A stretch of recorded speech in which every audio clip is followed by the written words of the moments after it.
제일 먼저 질문은 너는 나를 누구라 하느냐는 질문입니다.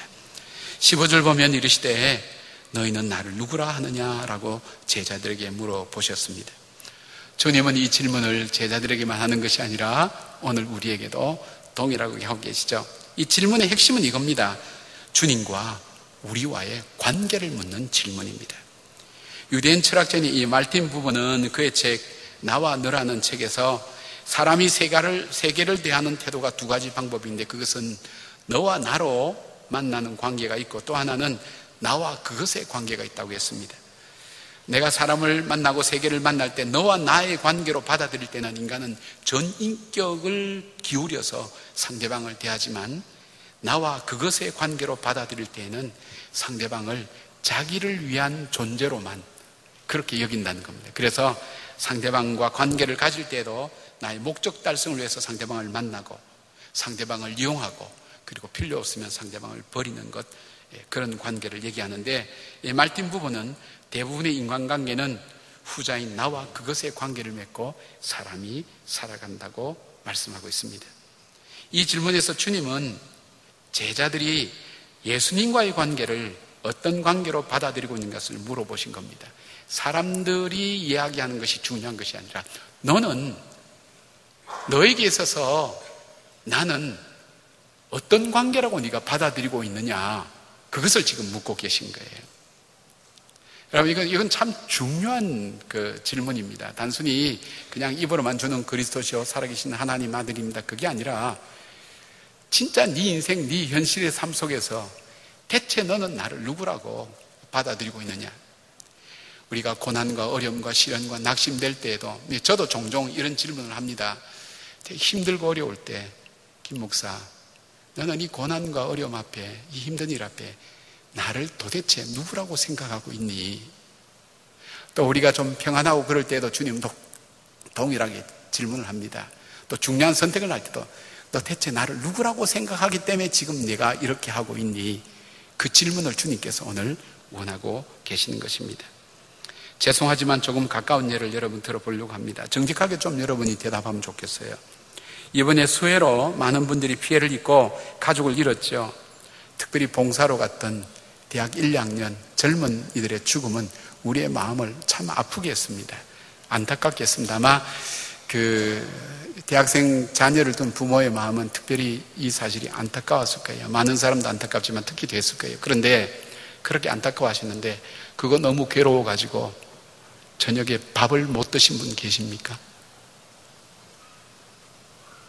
그게 너무 힘들어서 여러분 밤잠 못 자면서 너무 괴로워서 가슴앓이 하신 분 있습니까? 없잖아요.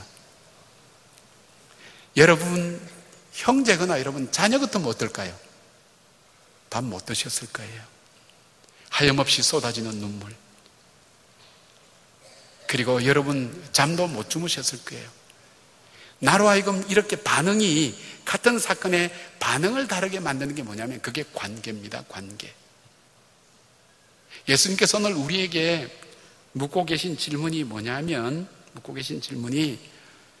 너가 정말 나에 대해서 생각할 때 네 사고가 바뀌고 네 마음이 아려오고 너가 어떤 선택을 할 때 정말 나와의 관계 때문에 선택하는 것이 생활 속에 정말 받아들여지고 있느냐는 그 질문을 묻는 거예요. 그러니까 이거는 한 번만 묻는 질문이 아니라 계속 우리 삶 속에 묻는 질문이에요. 입술로 대답할 대답이 아니에요. 우리의 삶을 통해서 대답해야 되는 거예요.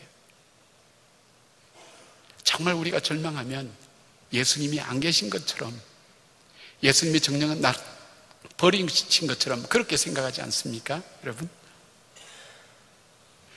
나에게 있어서 예수님은 대체 몇 번째냐, 이거예요. 몇 번째냐. 너가 나와의 관계 때문에 어디까지 할 수 있느냐, 너가 나와의 관계 때문에 어디까지 네 마음이 낮아지기도 하고 높아지기도 하고 아프기도 하고 즐겁기도 하냐. 주님 그거 묻고 계신 거예요. 저는 하나님의 일, 하나님의 관심과 하나님의 아픔 때문에 자기도 같이 아파하고 힘들어하고 고통하면서 기도하는 사람 별로 보지 못했어요. 심지어는 직분자까지도. 제가 이렇게 말씀드릴 때는 저 자신에게도 동일한 걸 본다는 거예요. 제가 제 문제나 제 돈의 문제나 제 인격의 문제나 되면 막 가슴 아파하고 발발 뛰기도 하고 뭐 어떻게 해명하려고도 하지만 하나님이 오해받고 주님이 어려움 당하고 주님이 울고 있을 때 저에게는 별로 이러면 안 되는데 걱정만 했지 그게 내 삶에 실제적인 내 생활 속에 영향을 못 줬단 말이에요. 주님이 그거 묻고 싶은 거예요. 네가 나 때문에 어디까지 네가 따라갈 수 있느냐, 나 때문에 어디까지 네가 안타까워할 수 있느냐. 예수님은 어떻게 했어요? 자신을 주신 분이에요. 우리를 생각할 때 자신을 주셨어요. 우리의 아픔을 볼 때 주님이 표현한 건 스프랑크 니조마이라는 그 단어는요, 창자가 내장이 찢어지는 건 아픔을 가지고 우리 삶을 보신다는 거예요.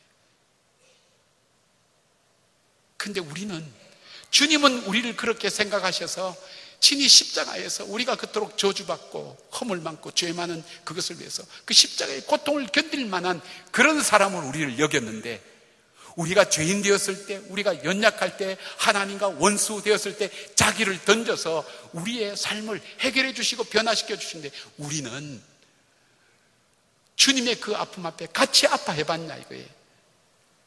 어디든지 주를 따라 십자가까지 골고다까지 정말 그래 가실 의향이 있나요?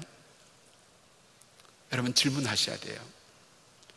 하나님 앞에서 제가 지금 말씀드린 것은 교회 일에 관심 가지라는 얘기 아니에요. 교회 일이 주님의 일 아니에요. 주님과의 관계 속에서 어디까지 할 수 있니? 얼만큼 할 수 있니? 무엇을 할 수 있니? 얼만큼 느낄 수 있니? 어떤 생각을 할 수 있니? 주님 그거 물어보니까 여러분 이거 참 어려운 대답이죠. 이 대답을 하기 위해서는 우리 삶 속에 진정한 변화가 있어야 됩니다.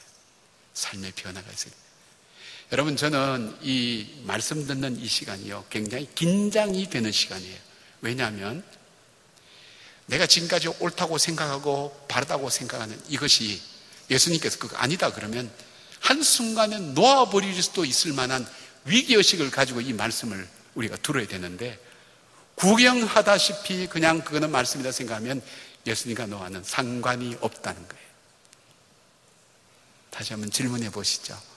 여러분이 깊은 절망 가운데 있습니까? 평안한 가운데 있습니까? 갈등 가운데 있습니까? 주님이 이래 묻습니다. 나는 너에게 대체 몇 번째냐? 네 아들 다음이냐? 돈 다음이냐? 네 자존심 다음이냐? 네가 자랑하고 싶은 그거 다음이냐? 아니면 내 삶에 있어서 내가 나를 준 것처럼 너도 너 자신을 줄 수 있는 그런 관계냐? 그걸 묻게 됩니다.